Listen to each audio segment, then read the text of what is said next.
dossier, la RDC tend vers l'introduction à hauteur de 20% de la farine de manioc dans la fabrication de pain. Aris Mega nous en parle dans le dossier du jour. Mesdames, Messieurs, bienvenue à cette nouvelle tranche Zoom Eco Live. Évidemment, dans cette édition, un focus sera fait sur le prix du cuivre sur le marché international le 16 avril 2022. Les rendez-vous économiques, nous les noterons dans la rubrique Agenda avec Adassa Grasse. Mais avant d'y arriver, prenons les nouvelles en bref.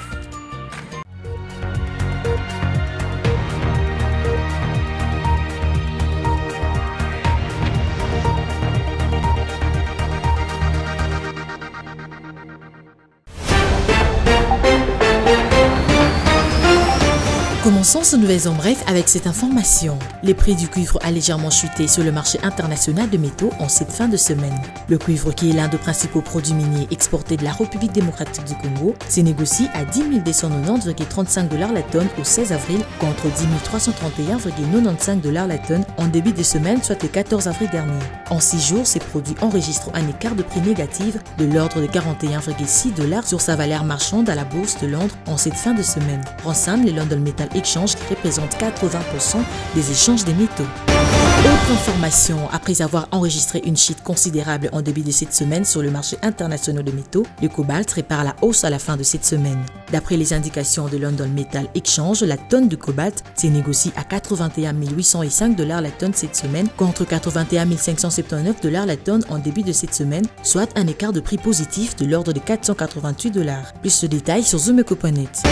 Avant de clôturer ces nouvelles en bref, signalons que le territoire de Walikale, situé dans la province du Nord Kivu en République démocratique du Congo, a produit plus de 48 000 tonnes d'étain depuis 2019 jusqu'à ces jours. Renseigne Madame Antoinette Samba, ministre des Mines.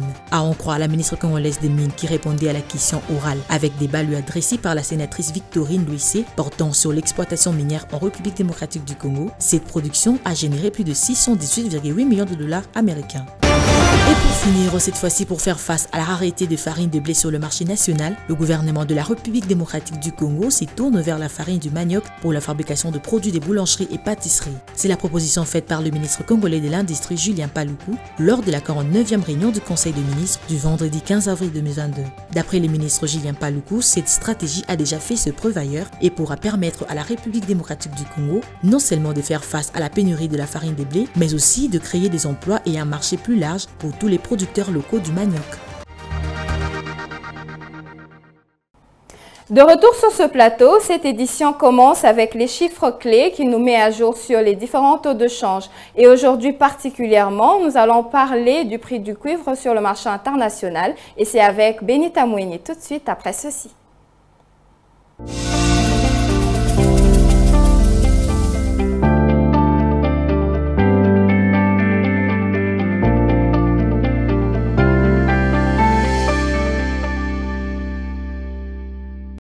Comment le cuivre a clôturé la semaine, soit au 16 avril 2022 sur le marché international? Vous y répondrez bien sûr dans ce nouveau numéro des chiffres clés. Bienvenue. Merci Ounamaka. Mais avant d'y arriver, dites-nous déjà qu'est-ce qui s'observe sur le développement du barème de bourse dans la République démocratique du Congo. En abordant la question sur le cours de change actuel en RDC, mettons-nous à parler du cours de change à l'officiel où 1 dollar s'échange à 2003 francs congolais, un franc CFA à 3,32 centimes et 1 euro vaut 2181 francs congolais.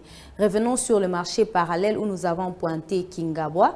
À cet endroit, 1 dollar s'échange à 2000 francs, un franc CFA à 3,40 centimes et 1 euro vaut 2280 francs congolais. À combien s'est évalué le cuivre à la fin de la semaine, soit au 16 avril 2022? Le prix du cuivre a légèrement chuté sur le marché international de métaux en cette fin de semaine.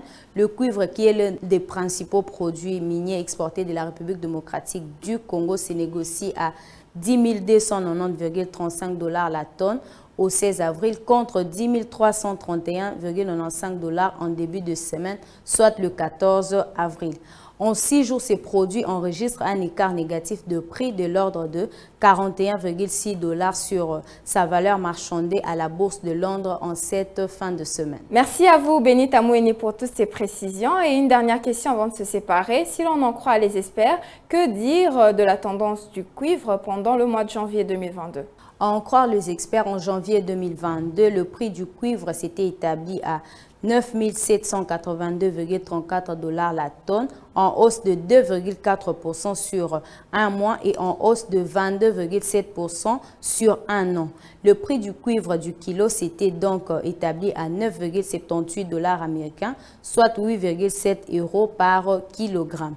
Le cuivre est le troisième métal le plus utilisé du monde après le fer et l'aluminium. Merci à vous, Benita Moueni. C'était un plaisir d'être avec vous sur ce plateau. Merci, Unamaka.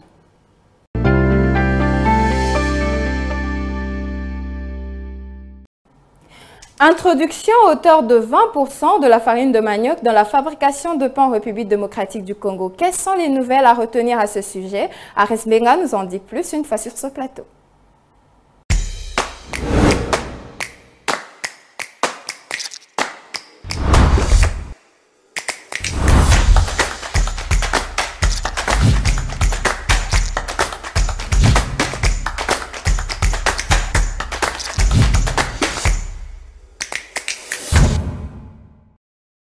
Aris Benga, bienvenue. Merci Judith. Vous nous parlez de l'introduction à hauteur de 20% de la farine de manioc dans la fabrication de pain en République démocratique du Congo. Des précisions à ce sujet? Alors c'est une proposition qui a été faite par le ministre de l'Industrie Julien Paluku lors de la 49e réunion du Conseil de ministres effectuée, donc qui a eu lieu le vendredi 15 avril 2022.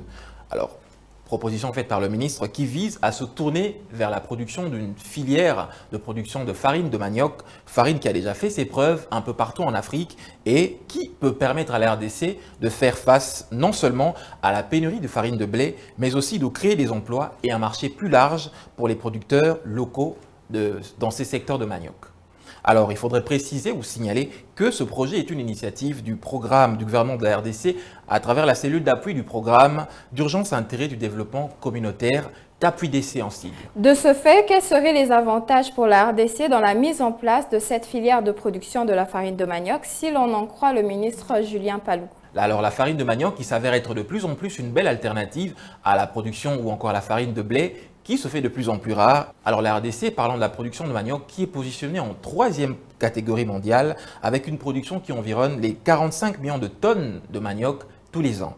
Et pour parler des avantages, cette proposition aura pour bénéfice de permettre à la RDC de réduire l'importation du blé qui coûte tous les ans 87 millions de dollars à la RDC. Alors cette nouvelle stratégie a aussi pour ambition de pouvoir créer un marché potentiel pour tous les producteurs locaux, mais aussi pour faire face à toute éventuelle pénurie de farine de blé dans le pays. Et troisièmement, il faudrait signaler aussi que ce projet bénéficie d'un accompagnement et du financement de la BAD, donc Banque africaine de développement, qui a financé ce projet à hauteur de 38 millions de dollars américains.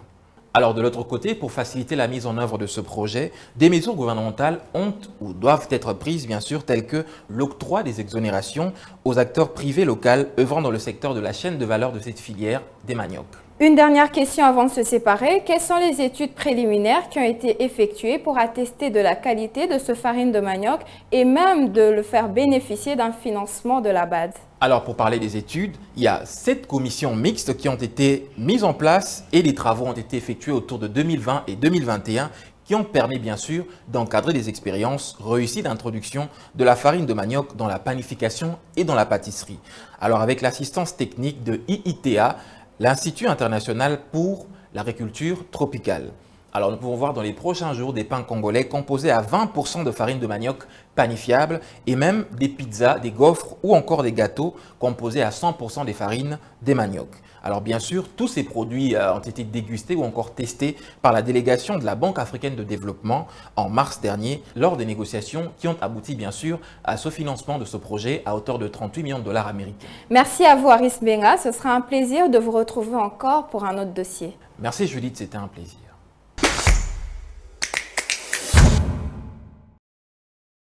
Guy Chungu, confirmé chef de service à la RT-Éduc TV par le ministre Tony Mwaba. Suivez, c'est juste après ceci.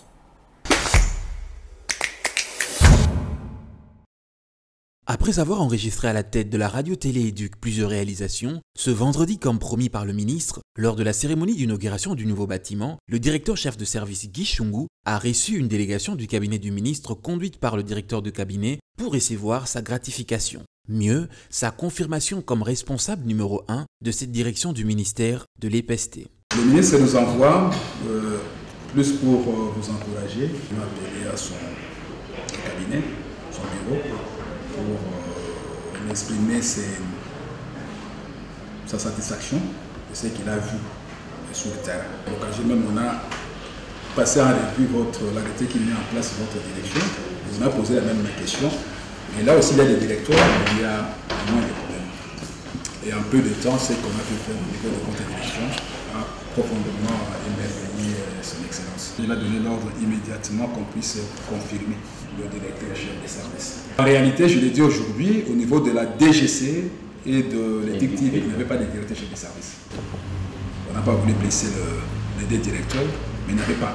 Ou jusqu'alors, il n'y en a pas. Ça va? Ils sont en train d'expédier, entre guillemets, les affaires courantes. Mais il a plu à son excellence de signer l'arrêté qui confirme le directeur Choum comme chef des services.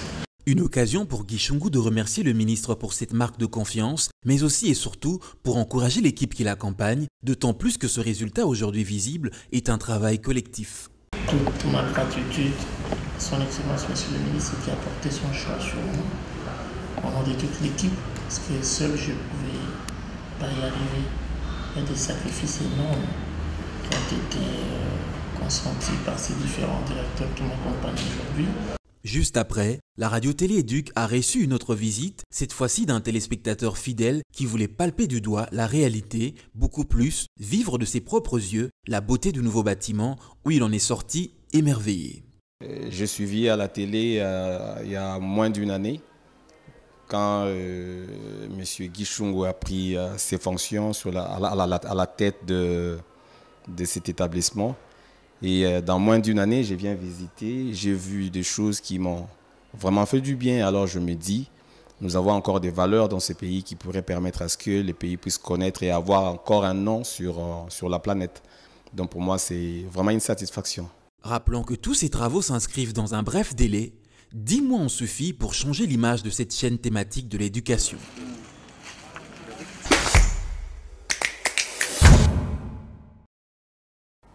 Juste après lui, donnons place à Patrick Bomboka qui nous ramène de nouvelles analyses dans la chronique du jour.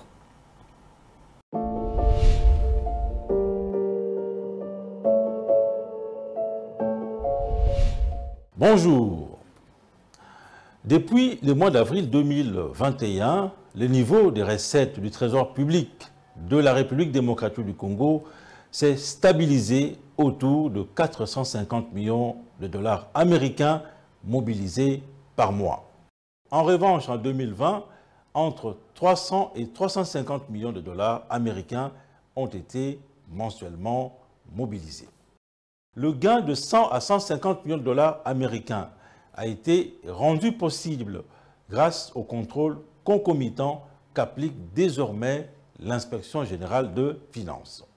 Pour le chef de service de l'Inspection générale de finances, Jules Alinguete, l'instauration du contrôle concomitant, c'est-à-dire celui qui s'effectue au même moment que se pose l'acte de gestion, a bien permis d'augmenter les recettes du Trésor. Il était donc temps, estime Jules Alinguete, de corriger les écueils observés à travers le contrôle a posteriori qui a montré ses limites au regard de l'ampleur du détournement des deniers publics. Dans le cadre de ces contrôles concomitants, autrement appelés patrouilles financières, des inspecteurs des finances sont déployés dans des entreprises et des établissements publics où sont affectées des sommes importantes.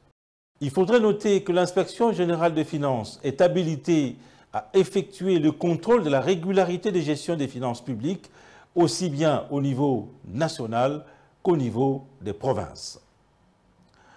Merci de nous avoir suivis.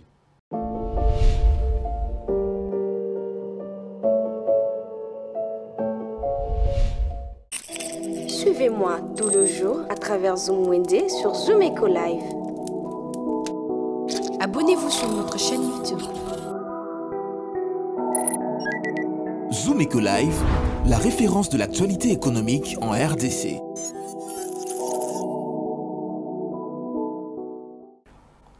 Zoom Wednesday du jour nous ramène les prix des produits alimentaires en provenance du Kivu. Naomi Kande nous donne des explications à ce sujet. Suivez.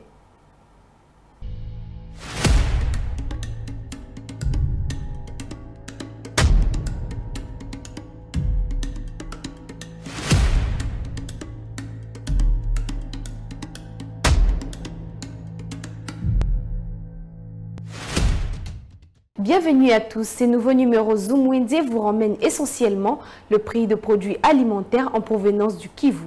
Le marché, c'est maintenant.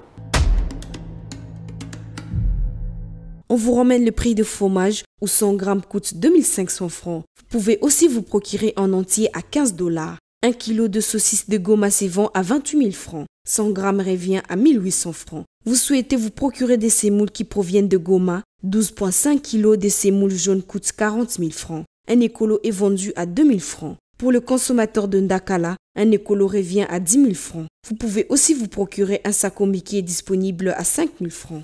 Zoom Wednesday vous emmène aussi le prix des différentes sortes des haricots qui proviennent de Goma, où un copeau de milaï à Goma se vend à 2 000 francs. Des haricots Bilbil se vend à 1 800 francs. 2 300 francs est le prix fixé d'un copeau de haricots Basoda.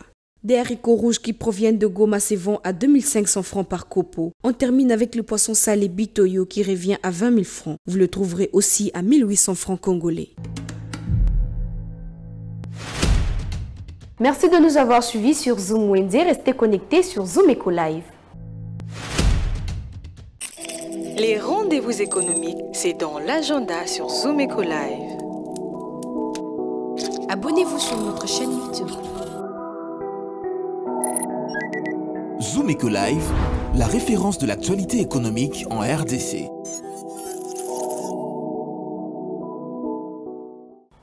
Pour ce lundi 18 avril 2022, nous aurons droit à noter les différents rendez-vous économiques qui auront lieu en République démocratique du Congo. Et c'est avec Ada Sagras, tout de suite.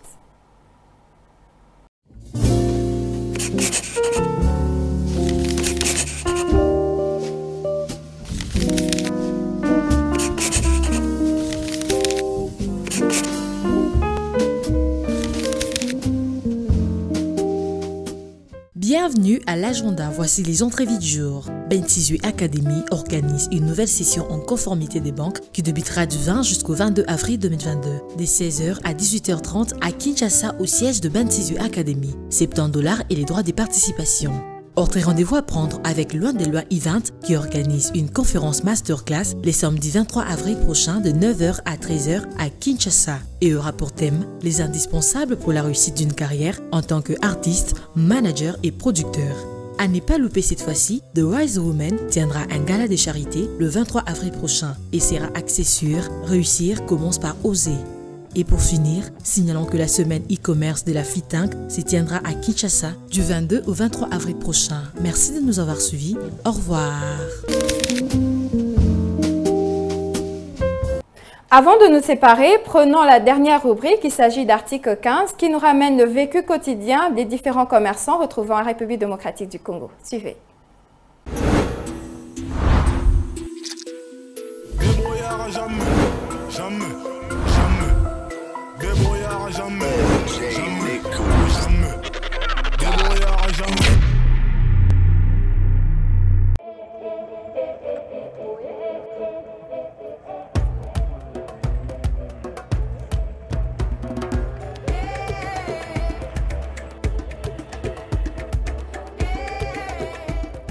ezalaki mosala bapena biso bandosala bavoyagea bakenda Afrique naye biso mpe tofanda na bandako mwa papa mpe so mwa 50 000 habitants bandako débrouye bandosata mosala bapena biso bandosala pozanga ata 100 francs te nde yango tobandako débrouye tilo mpe tokomaka kobaka na mosala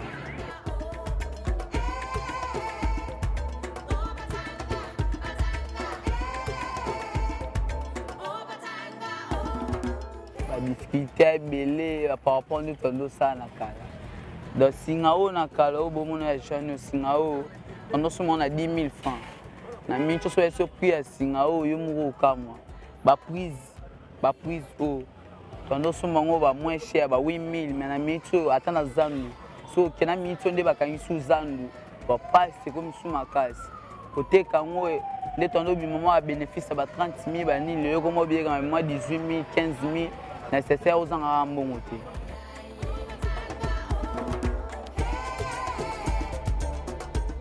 conseil ngana pesa kini ndeza boye kini ezaka likambo luka na Kinshasa so vandi mama moto aya pesa 10 000 to 20 000 moto pesa 10 000 to 20 000 ça te pesa ka baida ko iba ero zangi oluko iba yango biso to profiter to bando luka ça la ke toyiba.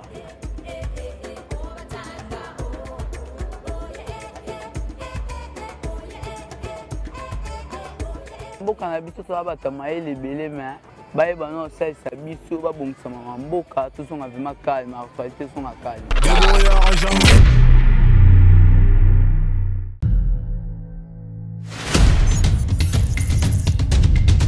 Nous avons pris l'engagement de toujours vous servir en vous donnant l'essentiel de l'information économique en RDC. Mesdames, Messieurs, c'est un plaisir de vous recevoir chez vous.